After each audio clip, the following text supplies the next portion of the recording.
அனைவருக்கும் வணக்கம். தமிழ் மாதங்கள்ல வர ஒரு பௌர்ணமியும் முக்கிய விரத நாளாக கடைபிடிக்கிற வழக்கம் இருக்கு.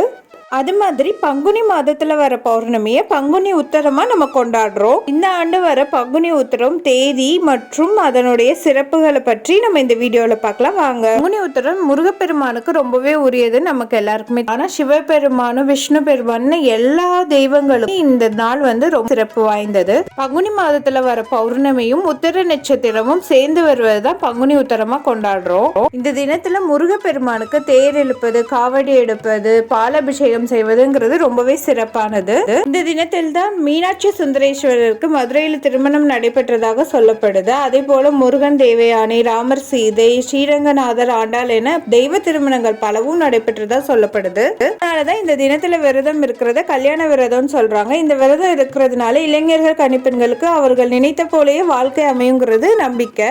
இந்த வருடம் மார்ச் 25 பங்குனி உத்தரம் வருகிறது. மார்ச் 24 பௌர்ணமி ஆரம்பிக்கிறதுனால சிலர் 24 கொண்டாடுறாங்க. உங்க வீட்டுக்கு அருகில இருக்க முருகன் கோயில்ல எப்படி கொண்டாடுறாங்களோ அதே தினத்தை நீங்களும் வழிபடலாம். விரதம் எப்போதும் போலதான் அவரவர் உடல்நிலைக்கு ஏற்ப எடுத்துக்கோங்க. 24 இரவே நீங்க சாதாரணமான எளிமையான உணவா எடுத்து 25 விரதமா இருந்து கோயிலுக்கு சென்று முருகப்பெருமானையோ சிவபெருமானையோ திருமண கோலத்துல தரிசிச்சுட்டு அங்க கொடுக்கிற பிரசாதத்தை சாப்பிட்டு நீங்க விரதத்தை முடிச்சுக்கலாம். கோயிலுக்கு செல்ல முடியாதவங்க நான் இந்த வீடியோல காமிச்சிருக்க மாதிரி சத்கோண கோலம் போட்டு முருகப்பெருமானோட வேலோ படமோ வச்சு நீங்க பூவெல்லாம் போட்டு நீங்க விரதத்தை முடிச்சுக்கோங்க.